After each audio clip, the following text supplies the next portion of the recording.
Right, news time, which is good for me because it means less editing. So, we have a few different things to go through today, right? But we'll start off with the next Armory deck, or I should say the next Armory deck, because Aurora is next. And I'm kind of surprised we didn't get more card information, or maybe, the full list before we got the next Armory deck after that, which is going to be Maxx Nitro. So, Maxx Nitro is the next Armory deck, right? And we don't know too much, but we do have a couple very, very interesting cards for Mechanologists in its totality, more so than Maxx himself, right? So if we crack this open, we have a weapon called Bank Breaker, which is not a Maxx-only weapon, right? So, yeah, that's nice. And then we have Clamp Press. And basically, we're seeing a whole bunch of wrench focus. So, I do have better legible versions, right? Yeah, right. So, Bank Breaker. Twice per turn action. Very, very interesting, right? Pay 1, attack, activate this only if you have cranked this turn. So kind of similar to Maxx's Spec Wrench, but a lot better, in all honesty, at least in my opinion. When this attacks, you may banish a card from under it. If you do, the attack gets overpower and go again. Also, very, very curious, right? Because this itself does not have any interaction to put a card under it, nor does the other card that has been revealed. So, that means there's going to be something, right? So, yeah, twice a turn, pay 1 for 3, and overpower and go again if you can get rid of a card under it. So, well, the big thing there is obviously how easy it will be to put cards under it. I assume it's probably going to link in with hyperdrivers, right? I would kind of feel there's going to be some sort of card or equipment that makes it similar to Hyper X, where, when a hyperdriver is banished, it can go under the weapon, right? That could be kind of interesting, but we'll have to see. I think another route my mind goes, right, with high seas on the horizon, is gold, right? Considering it is Bank Breaker, right? But I think that's going a bit too far-fetched to sort of be putting, gold, silver, we'll throw copper in there, but most likely not copper, under it. But yeah, so Bank Breaker, as long as the support is there, it is fantastic. I mean, just the swinging twice, right, is very nice on board. And then we have Clamp Press to go with it. So, crank when this enters the arena. It has 2 steam counters, and the usual, you can get rid of a steam counter, right, to give it a go again, or upkeep, get rid of 1 steam counter. And then we have Wrenches, which is also interesting wording, right? Wrenches you control get +2. So, yeah, there's a lot we could read into this, but just face value, right? A weapon that can swing twice and a static 2-turn, most likely, buffing card for it. Definitely seems really, really nice. So yeah, wrench support and wrench mechanologist going forward will be quite interesting. I think, in all honesty, this is the best way they can probably go about supporting mech more than just the expense slot, right?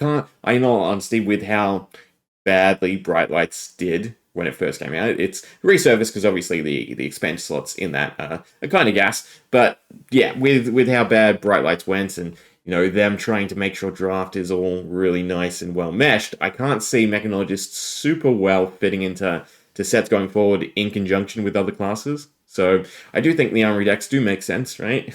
I'm curious if we'll get another person and then Klloo, right? I would very much like to see them just scrape the bottom of Living Legend and try to come out with an Armory deck that is competitive, as well as all the toolkits necessary. Do not make, obviously, the hero meta, but actually just put them in the running would be definitely nice to see. So Armory deck for Maxx is looking nice. I don't actually know if I covered the Aurora Armory deck, but we might as well if I do have Fabry. Oh, beautiful. Right, so Skazak and Skyward Serenade is the Aurora Armory deck, and this is coming out relatively soon, if memory serves, right? If we go to product releases, we can take a look. So March 14th, yep, so in a few weeks, right? And then all the way in April is the Maxx Nitro Armory deck. But, I mean, Aurora's cards are nice, too bad she's accumulating points kind of rapidly, right? So Skazak and Skyward Serenade are just straight aggro cards, right? That are kind of really nice value, especially in conjunction with one another. So Skyward Serenade being the interesting one to choose to, create an embodiment of lightning, so go again, search your deck for a Skazak, banish it, and then you may play it, or your next attack this turn gets +1, and then Skazak itself, if it is go again, so played in conjunction with embodiment of lightning, it gets +1, so 0/4, that also blocks with 3, always nice value, right? But then you have the fact that if you already have a Skazak, you can go with the other two options. So yeah, nice and flexible. The Skazak is definitely good enough, right? Skyward Serenade, I'm a little bit iffy on. We'll have to see what else is in the deck, right? But yeah, that is the Armory deck. Now, the other exciting thing, right? So we have announcing Pro Tour Singapore, but more so than the announcement of the Pro Tour, we have Valda. Yeah, Valda Seismic Impact. Very, very interesting.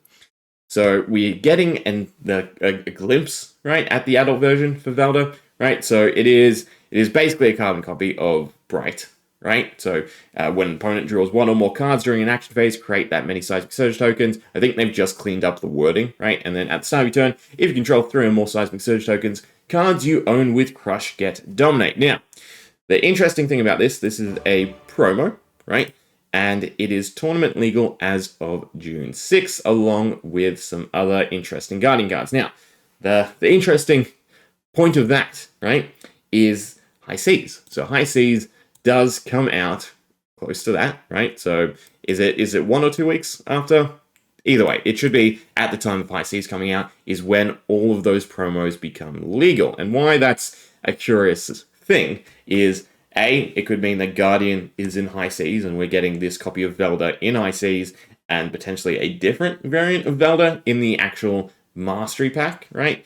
Or, generally speaking, a little bit more bittersweet, it's just a promo that will then be, somewhat exclusive but legal until the Mastery pack comes out in August, right? So, of the two, obviously it'd be a little bit nicer to have promo and then have playable versions fetchable, in a sense, from High Seas, right? But I don't feel like High Seas is Guardian, right? Because, again, we have the Mastery Pack. It'd be kind of weird to have High Seas feature Guardian and then have the Mastery Pack back to back, right? Is it called? Yes, it is called Mastery Pack. So that's in August.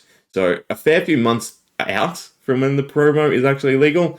But still, it's interesting. As for the actual cards that come with her, well, I don't know which of these is more legible, but we'll try to make out the ones we can. So we'll go with Batter to a Pulp, because I think I can read the majority of that, right? So if this would deal 4 or more damage, this damage this would deal cannot be prevented, right? So prevention, which is nice, right? So yeah, you pump it up and prevention doesn't actually clear it, so it has to be blocked out. So that's already kind of interesting. It's kind of just illusionist counter, right? Predominantly illusionist counter. And then we have its crush effect. When this deals 4 or more damage to a hero, destroy an equipment they control with, now this is the curious part, with no defense value, right? Because that kind of looks like NO, but it could also be the symbol and a 0, I guess, right? But yeah, I don't know. It's destroy equipment, which is always nice as well. So Battle to the Pulp is good, right? Promising Terrain, go again. If you would create 1 or more Seismic Surge tokens, then create that many +1. Very, very interesting, especially in conjunction with Valda. Gets her online nice and easily. And then at the beginning of your action phase, if you control 3 or more Seismic Surge tokens, draw a card and gain 1 life. Now, the curious part of this is I do not read a destruction clause anywhere here, right? So, yeah, unless I'm missing it and it's here in this little covered bit, right?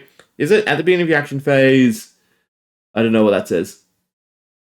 It does not look like destroy to me, but it could be. It's most likely destroy this then if you control, right? Because it'll be broken if it stays on board, and then every time you have 3, you get 1 extra card and a life. That would be just absolutely insane. And then we have draw a crowd, which, yeah, good luck with this one, right? But we have when this enters the arena, something. And I see Arsenal. No, I see a card. Destroy a card? Discard a card? They discard a card? You draw a card? Probably draw a card. Draw a card feels correct, since it's draw a crowd. And then something with the upkeep, right? Most likely when this next turn, this leaves and it does something. But yeah, they're going to be interesting because, well, generally speaking, Batter to the Pulp seems like a very, very playable card. Promising Terrain does seem decent enough, and then draw a crowd depending on how it helps enable, your next turn, right? If the upside to it is strong enough, obviously it will be playable then, right? And then Valda herself does seem like she has a strong enough mechanic, right? They did sort of axe a little bit of life from her, so she's 40 instead of technically 42 because Valda should be, right? Valda. Yeah, Valda's 21, right? And then wording-wise, so when an opponent draws a card during an action phase has been changed to whenever an opponent draws one or more cards during an action phase, create that many Seismic Surge tokens, right? So, yeah, basically the same, just with slightly less HP. Very, very interesting. But, yeah, I think they'll do it. So, she's coming out.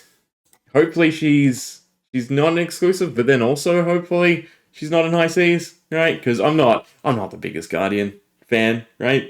So I don't really want to see them double dipped into. I know the Mastery product is kind of more akin to supplemental, but yeah. Oh, well, you know what? I'd be happy if there's a third version of her, right? Then I could see her in high seas. But also, I don't know, this doesn't really scream high seas art to me.